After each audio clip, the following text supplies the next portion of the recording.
Kamusta mga tol? Na-trade si Damian Lillard sa Bucks mga tol, no? Kapalit ni Jrue Holiday double pay at saka ni DeAndre Ayton. Pero bakit parang yung Boston Celtics ata yung nanalo sa trade? Tirahin na natin yan. Pero bago yan, atsara muna tayo. Focus lang sa goal.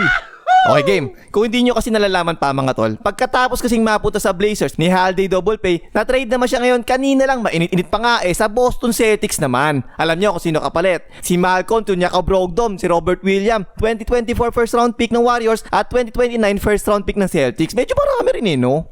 Well, kasi nga, yung kapalit nga naman kasi, si Jrue Holiday double pay, ang para sa akin, ang best perimeter defender sa NBA ngayon at probably best defensive guard sa NBA. Ganito yan mga tol, no? Ang nawala sa Celtics, si Brogdon, scorer yan, shooter pa sa 3 points. Last year, 14.9 points per game at 44.4% sa 3 points. Kadalasan pa nga, siya yung 6 man talaga ng Celtics. Tapos meron pa yung 4.2 rebounds tsaka 3.7 assists. So maganda talaga yung naging fit ni Brogdon sa Celtics last year. Pero eto si Brogdon mga tol, no? Ball dominant to Kailangan siya talaga yung may hawak ng bola para maging effective siya, di ba?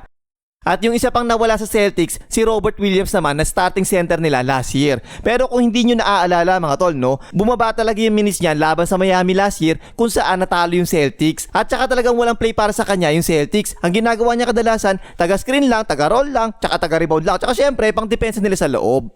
Ang nangyari kasi doon, mas ginamit kasi ng Celtics si Boss Al Horford sa center position kasi nga meron yung shooting sa 3 points Importante ang outside shooting sa Celtics mga tol, no? Kasi nga yung play nila kadalasan aatake sina Jason Tatum tsaka sina Chris Brown, di ba? So kung meron silang sentro na pang loob lang, mas sisikip talaga yung loob nila at mas mahihirapan makasalaksak yung dalawang buhaya. Kaya si Boss Al palagi yung ginamit nila. At kung hindi nyo naaalala mga tol, no, kailan lang din nakakuha ng Celtics si Tikbalang sa trade, kamakailan lang no? At dahil doon, malamang mas bumaba pa ngayon yung minutes nito sa Celtics kasi nga si Tikbalang mga tol, shooter talaga yan sa labas no? So most likely, si Tikbalang ang mas ibababat ng Celtics kaysa dito kay Time Lord. At tapos meron pang kasamang 2029 first round pick, no? Sobrang tagal pa naman nun So para sa ngayon, mababa pa talaga yung value nun Para malabo naman kasi mag-rebuild yung Celtics sa 2029 kasi nga 25 years old pa lang si Jason Tatum at 26 years old pa lang si Chris Brown. So nasa 30 pa lang yan mga yan sa 2029 no? Kaya malamang sa taon na yun, mababa lang yung 2029 first round pick ng Celtics.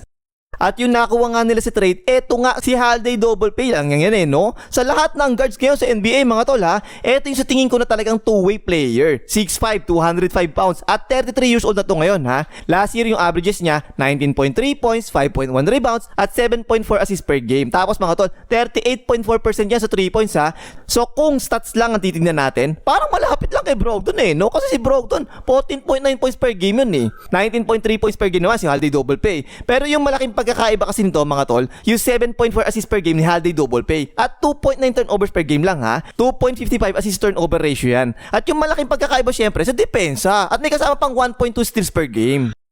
Mga tol, balikan natin yung history no. Noong 2020 Olympics, si Jrue Holiday double pay yung isa sa dahilan kung bakit nag-gold medal ang USA doon. Kasi mga tol, sa 6 na laro ng USA 5 beses siya yung starter At nagtala pa nga siya ng 11.8 points, 4.8 rebounds at 3.8 assists per game. Pero yung defense niya doon mga tol, yun yung malupit talaga no. Naalala ko pa nga, nung nagkwentuhan kami ng kapatid ko, pareho kami na sinasabi talaga nun Kung wala si Holiday double pay no sa USA nung 2020 Olympics malamang hindi nag-champion yung USA dun no? Ganun yung katindi At eto pa, nung 2021 NBA Finals kung saan nag-champion naman ang Bucks, 16.7 points, 6.2 rebounds at 9.3 assists per game si Jrue Holiday double pay. Tapos mga tol, 2.2 turnovers per game lang So napakataas talaga nito, 4.23 assist turnover ratio sa NBA Finals. Sa NBA Finals yun At kung hindi nyo naalala, eto, meron pa nga siyang crucial steal tsaka assist nung Game 5 ng NBA Finals, mga tol, no? Eto, sobrang crucial talaga nito kasi kung naalala nyo, 2-2 yung standing noon, tapos naging 3-2 na yung standing, lumamang na bigla yung Bucks at sila na nga yung nag-champion. So kung championship experience na pag-uusapan natin, talagang malawak na ang experience ni Holiday double pay no? Kasi nga, nag-champion na yung dati sa Bucks at dun pa nga sa Olympics dati.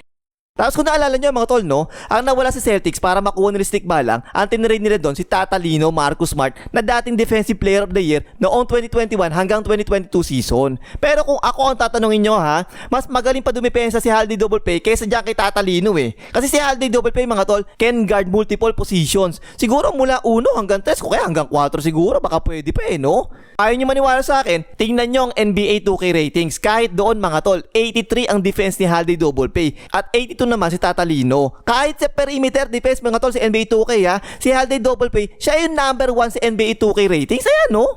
So ang tanong natin dito mag-fit ba sa Celtics si Holiday Double Pay? Para sa akin mga tol, walang duda mag-fit talaga yan Baka nga mas mag-fit pa yan kaysa kay Tatalino. At baka mas kontrolin niya yung bola kaysa kay Tatalino no? Kasi itong si Holiday Double Pay talagang point guard ito mga tol. Wala naman halos pinagkaiba yung Bucks sa Celtics Sa Bucks kasi di ba, ano si Kate Middleton, ano pa si Giannis De Belen, na pareho madalas may hawak rin ng bola, di ba? Parehong scorer Pero bakit nag-average pa rin si Holiday Double Pay ng 9.3 assists per game noong NBA Finals? Bakit? Kasi nga magaling Sa Celtics, meron silang dalawang buhay na Jollibee, di ba? Kung ibibigay niyo dun yung bola, meron namang shooting si Holiday Double Pay at mahilig yang gumalaw off the ball. Tapos syempre, pwedeng siya yung dumipensa sa best scorer ng kalaban para mas makapagpahinga ngayon sa depensa yung dalawang buhaya. Kaya ang tingin ko talaga mga tol ang Celtics ang nanalo sa Damian Lillard trade Kasi nakakuha nga nila si Holiday Double Pay na isang legit na star margarine at meron pang championship experience. Ang mabigat kasi talaga kay Holiday Double Pay mga tol, last year na ng contract niya ngayon. Kasi next year, unrestricted free agent na siya. So kailangan talaga ma-resign siya ng Celtics next season o kaya bigyan siya ng contract extension para syempre hindi naman sila malugi. Pero kasi, anytime you can get a legit two-way player na star margarine pa, kapalit starting center mo lang na hindi naman masyadong ginamit sa playoffs, tapos pati yung 6-man mo, talagang panalo ka na doon, kukunin mo talaga yon. O yun panghimagas, mag-lay kayo, mga step aside.